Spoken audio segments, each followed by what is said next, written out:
This is the Six Figure Home Studio Podcast, episode 75. You're listening to the Six Figure Home Studio Podcast, the #1 resource for running a profitable home recording studio. Now your hosts, Brian Hood and Chris Graham. Welcome back to another episode of the Six Figure Home Studio Podcast. I am finally home from my honeymoon. I have my real microphone, as you heard at the end of the last episode, but now I'm actually recording a full episode with my real microphone. Thank God. Yeah, thank God. No more SM58. And I'm here with my beautiful bald co-host who held down the fort while I was on my honeymoon for the last month, Chris Graham. Chris, how you doing today? Oh, I'm so good. It was so much harder to keep the podcast afloat than I thought it was going to be. Yeah, you didn't put out any YouTube videos. Well, we can talk about that. That's what took the hit, was the YouTube. I'm back on the horse. I'm releasing them again. I'm going to catch up. I'm still going to have 52 by the time the year is over. I'm just flexing a little bit on the when I'm releasing those. Okay. Yeah. You're going to have a double doozy some weeks from now, right? To make up? This is true, but I haven't done any tutorials or stuff yet. And full confession, okay, so we had Graham Cochran on the podcast on episode 46, and that episode rocked my face off. That dude is smart. And after that episode, I reached out to him because I immediately knew he knew a lot of stuff I don't know, but I reached out to him. I'd been loving the videos he's doing on the Graham Cochran YouTube channel. They're like, business, wisdom, philosophy, stuff like that. And I ended up hiring him to be my business coach, which was so fun and so expensive, but so worth it. And we just had our final, we did a 6-month coaching program. We just had our final call about a week and a half ago. And it was really, really good for me. I learned so much from him about making content and about, telling a good story and, serving my audience, serving you guys. Learned so much that helped the podcast because he is a freaking content machine. He's brilliant at it. He is. He puts out a video every single week, nonstop for the last 4 years. And now for 2 YouTube channels, a video every single week, nonstop, without missing a beat. I think it's 10 years that he's been doing it. You're right. Yeah, that's right. I undersold him. So it was really, really, really cool doing the business coaching thing with him. And most, we focused on YouTube channel, building an audience. And it's something I'm still working on. I'm still learning a lot. I'm still overcoming a lot of fear issues. I've mentioned that before. Making videos scares the crap out of me. Making podcasts doesn't scare me at all for some reason. And so it's been really, really good, but also really, really challenging. And one of the things Graham taught me was this idea of having multiple buckets for your content. And that was a real big eye-opener for me. And I've really only done one bucket of content for the YouTube channel. Well, can you first explain what he's talking about, multiple buckets? What do you mean by buckets? This is a potential learning moment, even though this isn't the topic of our episode, but a little quick learning, little mini learning moment for this episode. Yeah, this idea of if you have a blog or you have a YouTube channel or a podcast, you should have several topics that you cover. So like for me with the YouTube channel, all I've done so far is like sort of philosophical, inspirational, you can finish your record type of videos. I haven't done any tutorials. I haven't done any interviews, but you come up with these buckets, these different types of content that you make, and then you make each one of them. You fill each bucket with the same or approximately the same amount of videos. And so that was really inspiring to me. But as I've been kind of working through my fear issues on YouTube, I haven't really ventured outside of the sort of philosophical, inspirational, finish your record bucket. It's a terrible name for a bucket. I should probably come up with a more concise name. But one of the things Graham also talks a lot about that was really inspiring for me is this idea of consistency and how that plays out in the real world. That can play out in releasing a video regularly, or the fact we release a podcast every Tuesday, whether Brian's on his honeymoon or not. Seriously. We have not missed a beat in a year and a half now. Yo, crazy. Pats on the backs for us. Yeah, good job, us. It's been I'm literally hard. patting myself on the back right now. It's amazing. So one of the things that's interesting that Brian and I were talking about just now before we started recording was this idea of consistency in our brand messages as companies. So your mixing business or your recording studio or your mastering company or whatever it happens to be, the power of consistency is really significant. And really, it's the power of story. Brian and I are both really, really into an idea that this guy Donald Miller has popularized and that is story brand. That a great brand, that a great company tells a really, really, really good story. Clear and engaging story, yeah. Yeah, and that's what we wanted to talk about on the podcast today. Brian, tell us, what is story and how does it impact us as business owners? Well, if you talk about the story brand specifically method, they have a whole framework that they run the businesses through, and it's this complex thing that we don't really have time to go through today. And to be honest, I don't remember all the finer points of that. But in the context of recording studios, what is the message that you are trying to convey to your target audience, to your customers, your potential customers at least? What are you trying to say to them? And what I see across the board at most studios, people in our studio or a student of ours or just someone that I come across on the internet, almost every single one of them does the exact same thing. We do mixing, we do mastering, we do tracking, we do editing, we do reamping. We will write your song. We will print the CDs. We will send you, we'll do everything. That's their messaging. And Chris and I were talking about it. I want you to think about this scenario right here. If you have, heaven forbid, someone in your family that has cancer, and this is something that, had a cancer scare a while back, so this is fresh in my mind, but same, yeah. So if you have a family member who has cancer and you are looking for a specialist to treat that, you want to get the best you can afford, the best specialist to treat that specific type of cancer, and you don't want to make any compromises unless money's the issue. But just say you have unlimited money, you are going to go to the absolute best possible person. So say you start researching who the best possible person for this specific type of cancer is. You're going to do your research, and you're going to land on someone who has been around for 15 years. They've treated this every day of their life. They have every potential education involved with this. They are in the forefront of pioneering solutions and ways to solve this sort of cancer or cure this cancer or at least put it into remission. And then you find someone who says, hey, I can treat you of any sort of cancer. I can also clean your teeth. I also have a great dental practice. And I like to trade stocks on the side. I'm a day trader in stock market. Which person do you think has a clearer message, and which person are you going to go to, especially when someone that you care about's life is on the line?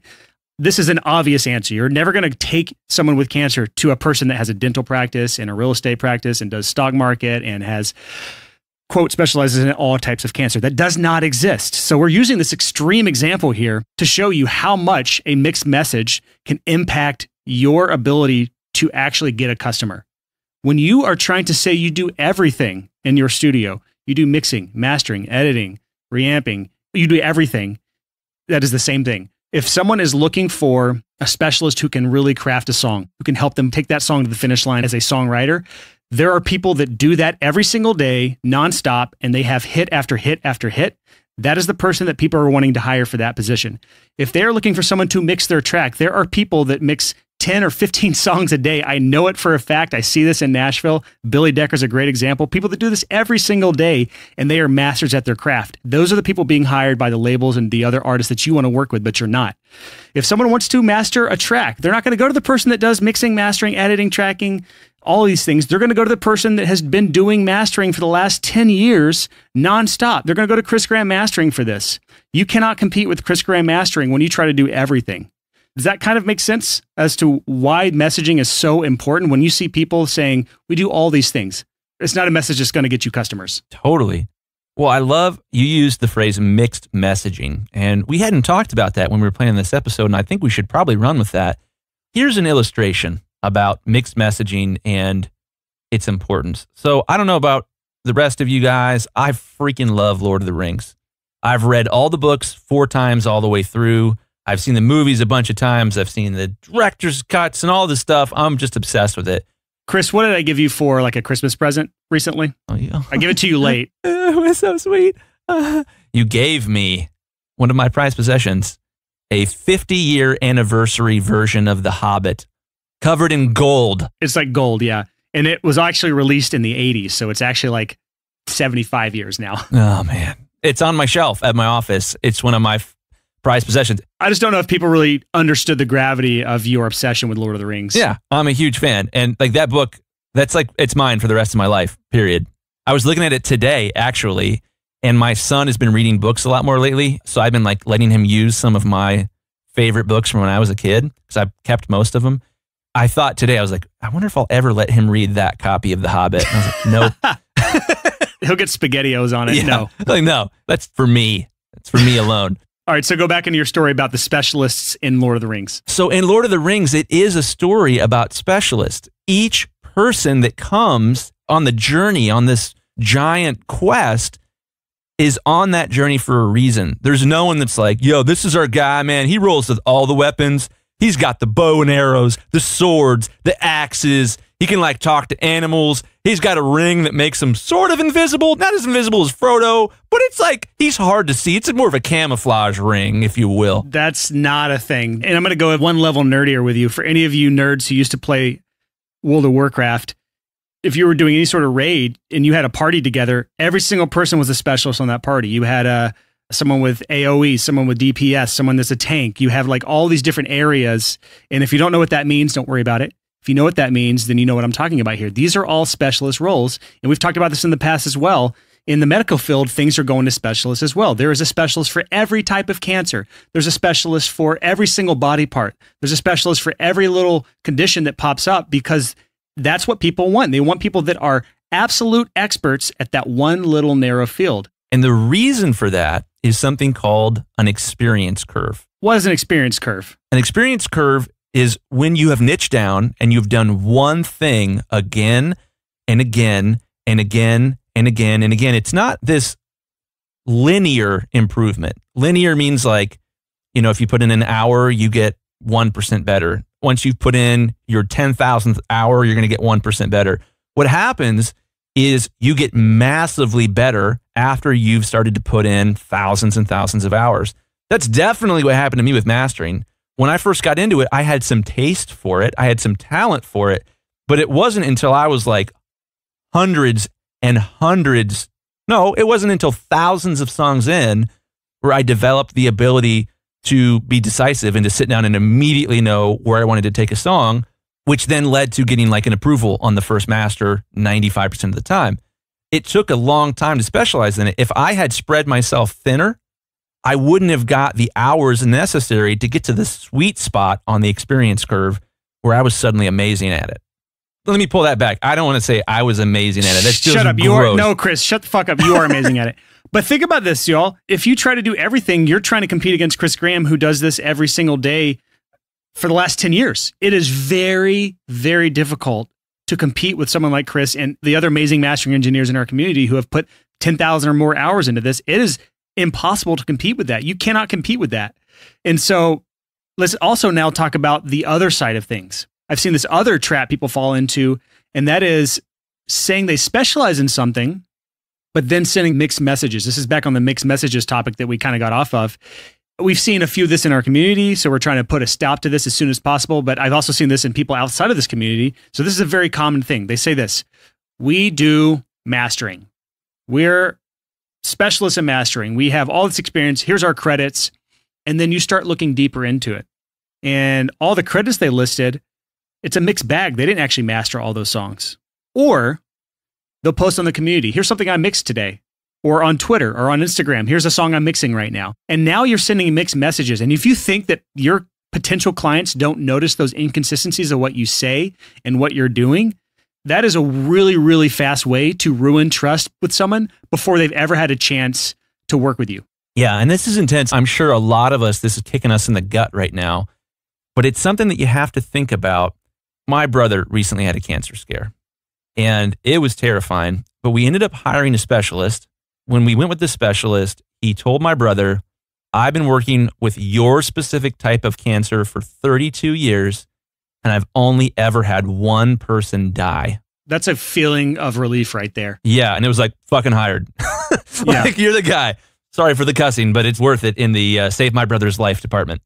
So this is a big deal. It was easy for us in an emotional moment to choose him because his story was so consistent. I do this one thing. I've done it for a long time, and everyone knows the experience curve story. And let me say, we're preaching this at ourselves too. Oh, yeah. Like, look at myself. I run a recording studio that does mixing and mastering. So I offer multiple services. I'm not a specialist at either of those services. I have a blog. I mean, I do real estate. I have now a software company. Like, I do all these things. So I'm a hypocrite, if anything, with this sort of stuff. But it's still worth pointing out because there's probably plenty of people that have not hired me because I am spread so thin on all these different things. Yeah. And it's interesting. Like, I think it's important to recognize that not all of our advice is for everyone all the time. Anytime someone says my advice applies to everyone all the time, if it's a podcast, you should unsubscribe to it immediately. If it's a friend, you should unfriend them immediately. You don't, like, that's not a thing. There's too many shades of gray, especially in the business world. So the issue, I think, is when you have mixed messaging, you can do more than one thing, but you should do it on a channel basis. You shouldn't use the channel that you are using to talk about your one skill to talk about any other skills unless it makes you look more awesome with that one skill and tells a good story to your customers that you can trust me, this is my freaking thing. Can you give an example of what you're talking about as far as the channel thing? For me, as an example, every once in a while, I will mix like one of my own songs. Or, you know, I did a little bit of goofing around with mixing while you were gone on the podcast. But I sure as heck didn't take a picture of myself mixing and push it out there on social media. I was like, look at me, I'm mixing. That would have been silly because a bunch of people that are on the verge of hiring me, that are almost to the spot where they need a mastering engineer, would be like, wait, what? Oh. And it comes back to this World of Warcraft, this, you know, Gimli with the axe, this Lord of the Rings type of thing, where you want somebody on your team who's a specialist. You want somebody that, like, hey, when we come up against this specific type of issue, we got this dude or this girl on our team and they are going to crush it. And the type of clients that you want are probably sensitive to that. I think a really good way to kind of clarify this is think about when you're watching a movie. Let's go back to the Lord of the Rings example. Please do. Actually, I'm not going to use Lord of the Rings because you know more about it than I do. I will screw this up. Oh, don't worry. I'll correct you. Okay, what's the dwarf's name? Gimli. Gimli, okay. Gimli dwarf guy. He is strong, stocky, short, and he's a guy with an axe. And if you see him do a move where he's chopping an axe into someone's skull, it's probably not going to surprise you. That's coherent with the story. Yeah. What gets weird is if he pulls two small daggers out and starts doing cartwheels and flips around people and jumping 6 feet in the air and moving around really quick like a little ninja. That's not part of his character or his story. It'd be very confusing, and you would just be like, what the fuck was that? They didn't explain it. All of a sudden, he's not in character. That would be a very startling part of a movie to happen, to see a character mismatch between the story that the movie's trying to tell and then some weird thing that it just pulls you out of the story. So think about that when you're on your website. What story are you trying to tell to your clients? Are you trying to say that you're a mixing engineer or a mastering engineer? Or in my case, a mixing and mastering engineer. At most two things, as I can say. Like if you have more than two things, you're falling on deaf ears on that third thing. I tell people, in most cases, even if you're advertising all these different services, one or two of those services is probably 95% of your income. So just choose those and move on. Or for those of you with no income, there's probably a reason you have no income. It's because you have 5 or 6 different services on your website. Just choose one or two and learn everything you can about those one or two things, and make sure every single piece of marketing on the internet, including your website, your social media channels, all the things you post online, are all coherent with those one or two things that you're trying to say that you do. What is your studio's story? Yeah. One of the components that's important to keep in mind here too is CTA. CTA means call to action, and it's like the most important term you need to understand for a website. And we talk about that in depth with episode 69 of the Six Figure Home Studio podcast, our interview with Joe Gilder. Yeah, it's huge. What I have found as I've been coaching people on how to build businesses that gives them the freedom that they want is that there's often inconsistency in their story with their CTAs. It's one of the biggest like red flags of like, well, at the top of your page, you're asking people to fill out the contact form. In the middle of your page, you're asking people to send you a song for a free sample. And at the bottom of your page, you're asking for people to call you. When you've got this messaging mismatch, what did we say before? Messaging mismatch, yeah. Messaging mismatch. We got to keep our messaging straight here, Brian. We don't want to switch it up in an episode and look like hypocrites. When we got this messaging mismatch. If you could just say it. It's awful. When this happens, it affects your conversion rate. This is the other really important term you have to understand in a website. When you go on a website and the story isn't consistent, there's this nasty little voice in the back of your head that says, danger, danger, danger, Will Robinson. And we don't want to buy from websites like that. That is the way consumers function. This has been proven scientifically millions and millions of times by big-time badasses who sell lots of stuff on their websites. You want to have a consistent story because customers want to hear a consistent story when they're evaluating buying from you. And they want that consistent call to action that is associated with that story. If you offer remastering services, don't have a call to action that is not congruent with that story. And here's the thing. This advice applies the most to people who are just starting out. If you're in a position where you're like, oh, I don't have any customers, and your messaging is mismatched, your story is unclear and inconsistent, you should probably start by clarifying that. If you're in a position, and this is sort of where I'm at, we offer mixing service as well on my website, but I've got a team of mix engineers that do it, not me. So the messaging is still consistent. No, Chris only masters. His team does mixing if you need it. But the idea there is I'm in a different spot with my business. I'm large, and I'm trying to figure out how to deal with all of the pressures that come from that, as opposed to trying to get to the spot where I have a consistent living. I've been making a full-time living as a mastering engineer for over a decade, so I'm in a position where my problems are going to be different than they were 9 years ago. If 9 years ago, my website, chrisgrandmastering.com, offered all the different services, and I hadn't repeatedly 5 and 6 times a day at a certain chapter in my life said, no, I cannot mix this too. I only do mastering. If I hadn't done that, then I wouldn't have a clear brand in the mind of people that want to hire me.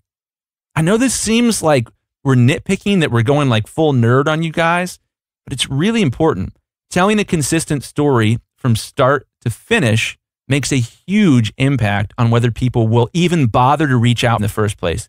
You want people to come to your website and say, do I want to hire this person for this thing, yes or no? Not, do I want to hire this person for thing A, thing B, thing C, thing D, or all of the above? So I think one really good way to really drive this home is to leave you all with an example here. This is honestly one of my favorite websites when it comes to music producer or any recording studio. This is from our community. He's actually one of our guests on episode 68, where he talked about using Instagram marketing to build a recurring income as a music producer. If you go to mark-eckert.com, mark-eckert.com, the link will be in the show notes. He has like a very, very clear story. You may not agree with it. He cusses in his stuff, but he has a very clear message of what type of person he is trying to appeal to. And he does a great job of appealing to that type of person. And once he captures that lead, all of the messaging up into the point where he has a sales call with you or a quote discovery call, and he books you as a client and then works with you every single step of the way is a very singular, coherent story. He's working with a very specific niche, and he is a specialist in his specific niche. If you wanted a good example, go to his website, check it out, and you'll kind of get some ideas. I don't want you to copy what he does. That's not the way to do it. But just take inspiration of what he is doing and look at your own site and notice how bad yours is compared to Mark's. When I look at my own website, it is trash compared to what he's built for himself. I would tend to agree with my own website. Here's the thing about Mark's website that's amazing. 1, it's a super clear story. And 2, it's a super unique story. What if I came to you guys and I was like, guys, you got to read my new book. It's about this little really short guy that finds a ring that makes him invisible. And then he makes like some friends with like an elf and like a dwarf. And like, you're going to be like, nah, bro, I'm just going to like go like read The Lord of the Rings and watch those movies instead. I'm not interested in your story.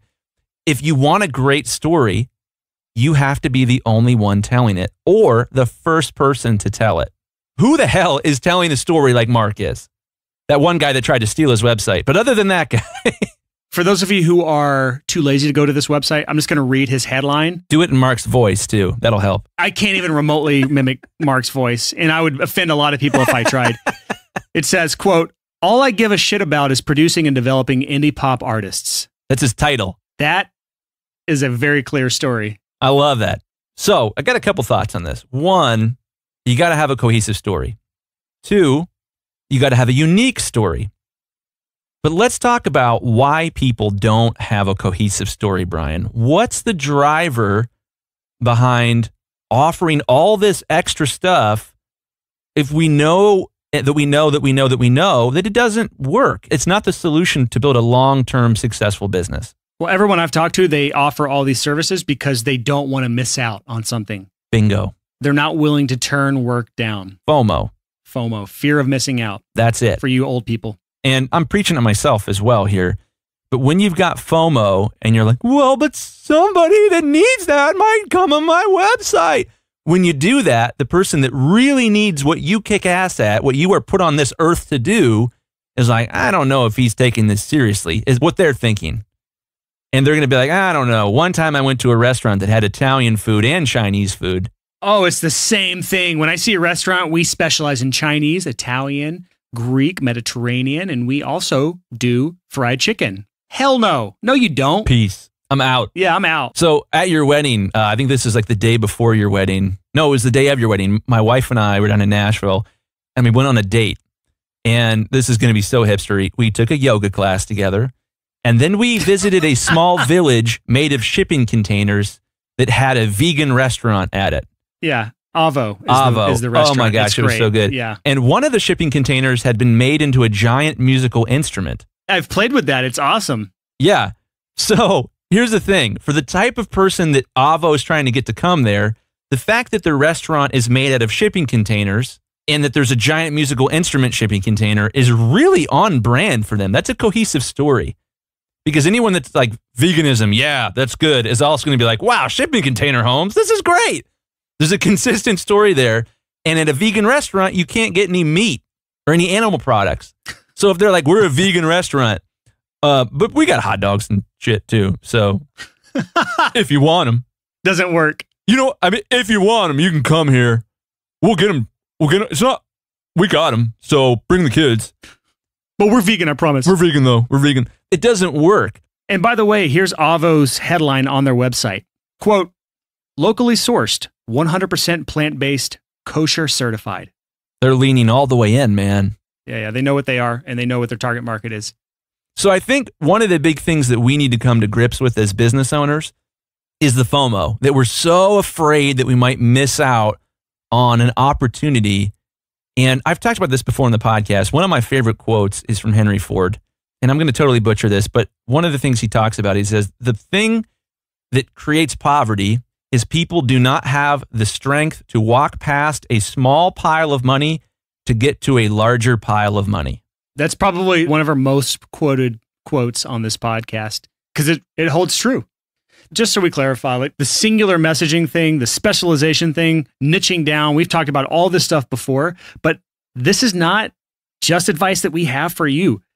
Every single business consultant would say the exact same advice for pretty much any sort of business. Yeah, all of them. There are two types of businesses in the world now. There's those that try to do everything, and those are usually the ones with 1 star on Yelp. Those are usually the ones that have no customers. And then there's the ones that say, hey, we do this one thing amazingly well.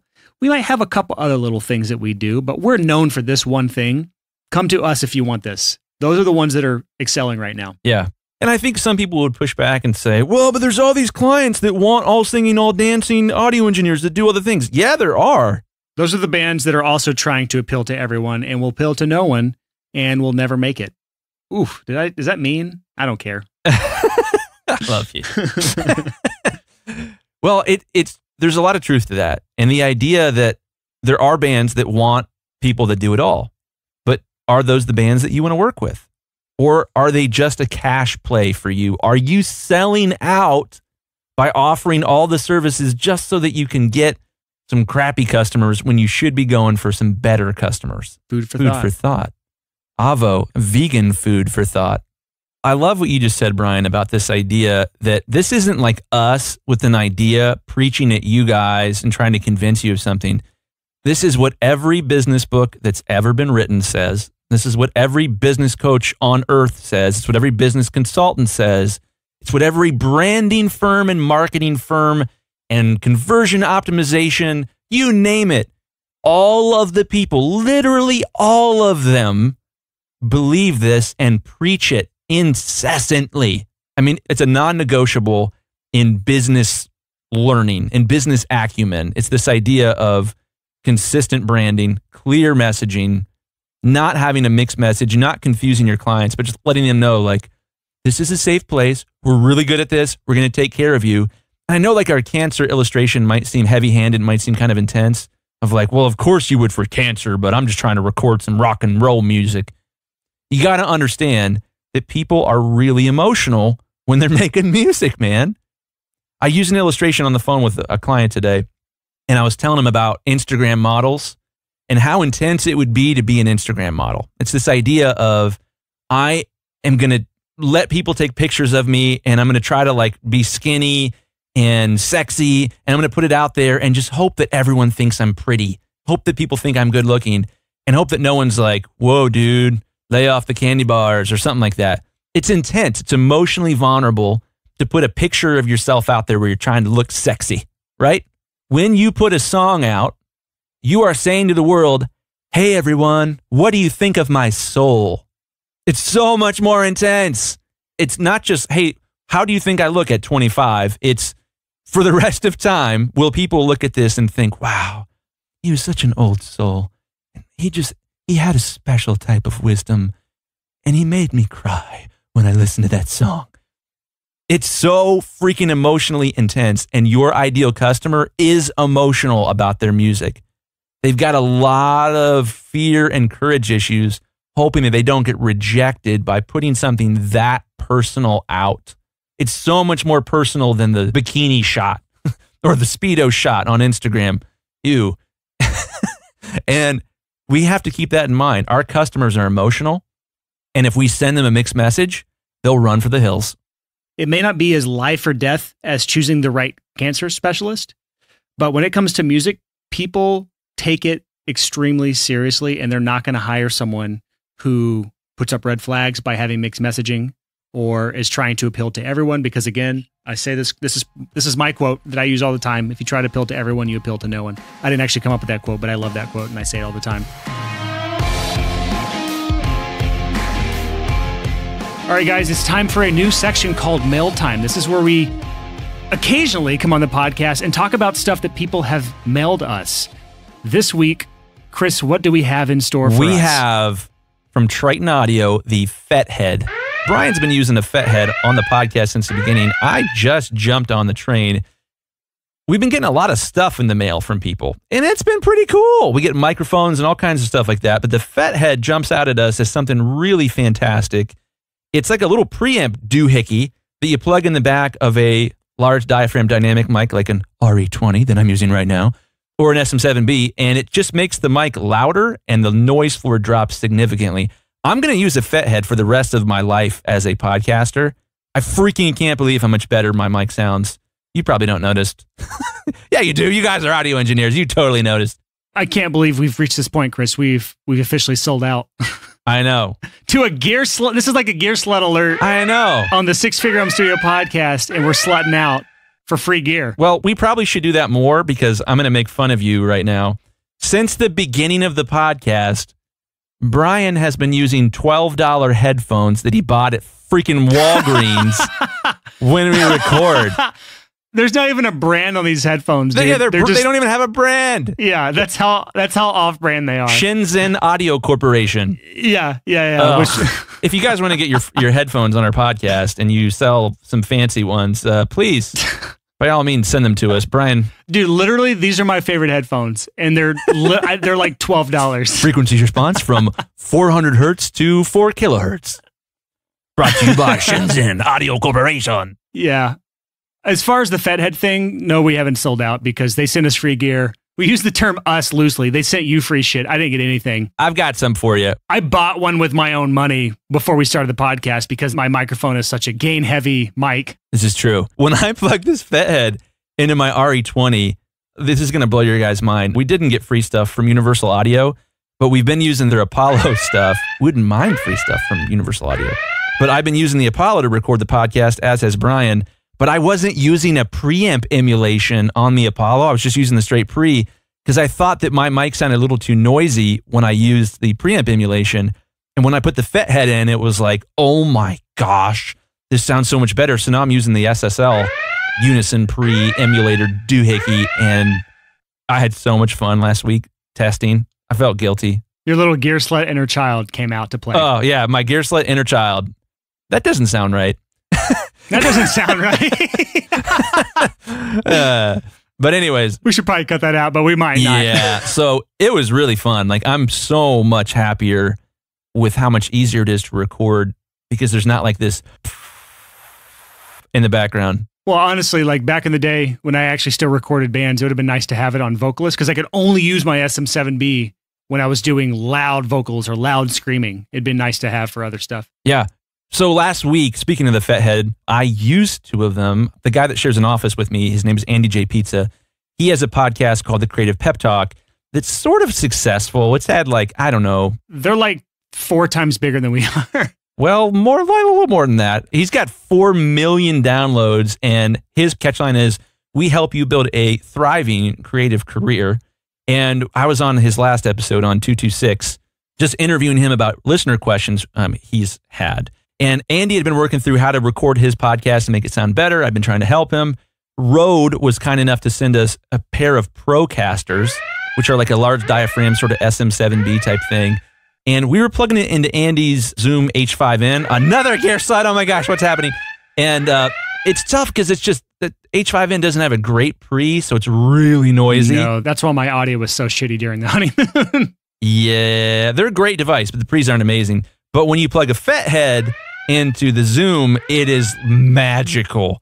Honestly, it's interesting, I think, for our audience to hear because now that you've got like the Fethead, the cloud booster lifter thingy, you've got these different boosters out there in the marketplace. My favorite definitely is the Fethead because it extends your microphone. You just plug it right into your freaking mic cable and boom, you got 27 extra decibels of gain. All of a sudden, there's a shift in our industry where it's less important to have this unbelievable preamp because one of the reasons you'd want an unbelievable preamp was to have a lot of clean gain. And now, like, clean gain's like $90. It's not a big deal. It's pretty inexpensive. And even for something like a Zoom, like a little tiny portable recorder, man, the audio quality that we got out of that thing was just ridiculously better than the Zoom by itself. We just pimped a bunch of gear. Yeah. If you have gear and you want to send it to us, drop us an email. And if we think it's cool and our audience might like it, we'll talk about it. Maybe. Because here's the deal. And anyone listening to this far into this episode, thanks for sticking around. I'm like this weird human that has absolutely zero gear lust. As you can tell by my headphone selection, Yeah. I have $12 headphones from probably Walgreens. I just don't give a shit. I'm exactly the same. I'm just kidding. Yeah, right. So like, I'm the most harsh person when it comes to gear stuff. So there will be a constant battle of like Chris trying to get stuff to talk about on this podcast and me being like, no, shame. Speaking of which, Game of Thrones comes back this weekend. I'm stoked for that, but we'll talk about that later. Well, the Fethead, I think, is a good segue for us to sort of begin this segment because it has no on switches. It has no buttons. It has no knobs. You literally plug a mic cable into it and then you plug it into a mic. Yeah. And everything sounds better. It's so minimalist. It's true. It's the least slutty piece of gear that you could possibly own. So cool. Anyways, guys, check out the Fetheads. They're amazing. They gave us some for free, and we really like them now. Have a great week. We'll be back next Tuesday. See ya. Bye.